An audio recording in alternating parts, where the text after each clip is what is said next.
Manipurgi square mile 1.4 pak chauba lamama Myanmar da pinaba thorang tauri hairiba asigi asengba warol India amadi Manipur lengakna miyamda marik chumna Khanghangadabani haina Amsu gi Secretary General Sambanduram Lanba luwangna phungdorakle hiram asiga mari laidana mahirui lop asigi thomi kaya yauna ngase Imphal da pangthokiba pawgi mifam amada Sambandram Lanba luwangna hai haukiba July 13 ta US da base tawba The Diplomat kauba magazine amada Manipur gi lam sarukara Myanmar da pithok pisin tawbugi wafam ama phongba thengnaribase Amsu na kaidunung da yaba ngamloi karigumba wafam asina Achumba oiram labade mahirui lop asina siba changba kidana khongjang changsanaba sem sare Manipur gi lam square mile 1.4 pak chauba border pillar number 65 amade 68 ki marakta lairiba lam gi sarugasi Myanmar ga onthok wasin tawgani hairiba wafam ase kayamuk chumbano haibase India amadi Manipur lengakna miyamda marik chumna Khanghangadabani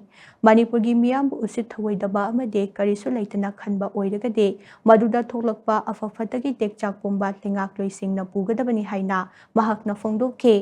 mahakna makhatana hai India lengakta Manipur gi puwari masak munna khanggadabani Manipur na India da tinkiba matamda Manipur gi laikiba lamgi ngamkhai sarugado India na lengdana thamgadabani Manipur gi lam masi aikhugi thongna phaba ipa ipu singna thawaina pontha piduna ngak senduna lakhibane masi India amadi Manipur lengakna khangdaba taragade lamdam masigi macha singna akiba leitana chongthoktuna thengnagane haukiba kumja lisingani kulumdoi gi me ahumdagi haurakhiba irang amade hauzik Manipur miyamna mayoknari ba isu kaya sing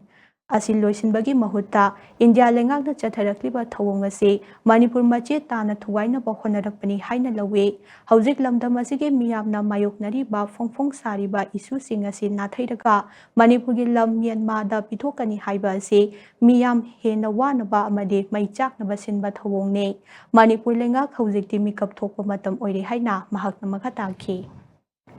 Manipur gi lam inchi ama bo mang ba yaroi masigi damangta koi emsuna Manipur miyam ga loinana ihau sangsina sem sadar laijare adu Manipur miyam su mikup nahu singna koi laiminasi